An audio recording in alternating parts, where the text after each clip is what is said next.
In today's video, we're going to answer the question, should you get into house hacking? We're going to talk about what it is and if it's right for you. And we're also going to describe the 5 best methods in order to do house hacking and the different pros and cons that come with that. My name is Koukun and I've actually been house hacking now for over a year, and I'm a real estate investor and I have a real estate team that helps investors and house hackers get some great real estate deals. If you're interested in learning more about what we do, check out the House Hacking Profitability Guide in the comments below. Now, to get started, what is house hacking? House hacking is to rent out a portion of your home, your primary residence, to generate some rental revenue. So this can be in the form of renting out a bedroom, it can be renting out a basement, and it can be renting out to different types of tenants. It can be a student, a long-term tenant, or it can be a short-term tenant like an Airbnb type of scenario. The reason this strategy is so powerful is that typically your home only comes with expenses. You have your mortgage, your property tax, your insurance, condo fee maybe, utilities. However, with house hacking, you are able to generate income from your property that goes a long way to offset the expenses, so that the portion that you end up paying out of pocket, the majority of that can actually go towards paying down the loan. So the money you pay is actually money you get to keep. As a result, over the long term, this can really help you to speed up the process of building wealth. And during the course of you living in that home, the amount of financial stress you'll be able to reduce because you have some additional income coming in can be a huge benefit to your peace of mind. All right, so let's look at the 5 methods of house hacking. I already alluded to it a little bit, but the first one is to rent out a bedroom in your home to a student or a working professional. This is probably the easiest way to get started into house hacking, provided you have a spare bedroom. So when you're looking to purchase a home, you look to purchase a home that has more bedrooms than you need, or maybe in the home that you already live, if you already have a spare bedroom, you can get started right away. Now, in order to rent a bedroom to a student, you obviously need to live somewhat near a college or university, but in most major cities, even if you're not near a university, there should be a lot of working professionals looking to rent a bedroom and keep their living costs low, especially those that have just graduated from college and have started their careers. They may not want to take on, a big monthly expense renting an apartment and may be comfortable renting a bedroom.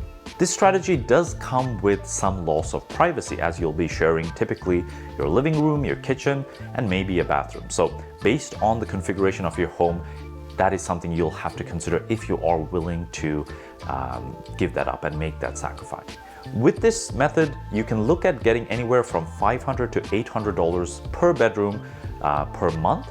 And again, this varies based on the city you live in and the location and how desirable it is to live in your home. Method 2, renting out a room on Airbnb or as a short-term rental. With method 2, you only need a spare bedroom, same as with method 1. However, you do need to now furnish it, and there will likely be a lot more turnover. So you may have multiple guests per week, per month. As a result, you will need to clean this room, and there'll be a lot more ongoing work involved. However, you now have the potential to create some more revenue, especially if you're in an area with high demand for short-term rentals. This can be a great way to create more income. And the plus side of this is when there's weekends or when there's days that you have friends coming over or family coming over, you can block off the days that you want to keep that room empty so that you can use it. So it can be a nice benefit for those of you that know you will have friends coming over and you want to have that ability to host them, but want to generate revenue when it's sitting empty. Now, with this method, same as with the first method, there is a loss of privacy. You are sharing your living room, your kitchen, and this, you may even be taking it a step further because you are now renting out the bedroom on a short-term basis. So you're going to have multiple strangers coming into your living room and kitchen, and it's not going to be the same person as with the method 1. So you don't really get a chance to get to know them well. So this has to be something you are comfortable with in order to do this strategy. With this method, you can look at getting anywhere from $1,000 to $1,500 per month from your spare bedroom. Method 3, renting out a basement apartment to a student or a working professional. With this third method, you now need a home that has a secondary apartment. This can be a basement apartment, or if you really want to be adventurous, you can even buy a property with 3 units, 4 units, right? And rent out the other units. This is sort of the more advanced house hacking strategy, so to speak, but it does come with some pros and cons. The pros obviously are that you'll be able to generate quite a bit more revenue because now the apartment you're renting out has privacy. It's a self-contained apartment. So you get the privacy of your own home and your tenants get privacy in their own apartment. So they will now pay you more rent per month for that benefit. The downside of method 3 is you will likely be paying a much higher purchase price for a property that has a basement apartment or has a secondary suite. If you are able to afford it, this is a great way to get into house hacking, and this is actually what I've done where I've purchased the home that we are in right now. We live in the main floor and the second floor, and we have a basement apartment that we rent out to a working professional. With this method, if you have a small bachelor apartment, you can get anywhere from $900 to $1,200 a month. And if you have a bigger basement apartment, like a 1-bedroom or a 2-bedroom, you can look at getting anywhere from $1,200 to as high as $1,800 per month, depending on the city and the location your property is in. Method 4, renting out your self-contained basement apartment on Airbnb. This method, same as with method 3, will require you to have a home with a fully self-contained basement apartment. And you will now need to furnish this apartment, and it will require some extra work on an ongoing basis to manage this short-term rental. The point of this strategy is that you'll be able to create a significantly higher monthly income, but one of the important considerations is you have to check in your city, are you allowed to rent out a basement apartment on Airbnb? Each city has its own regulations regarding this.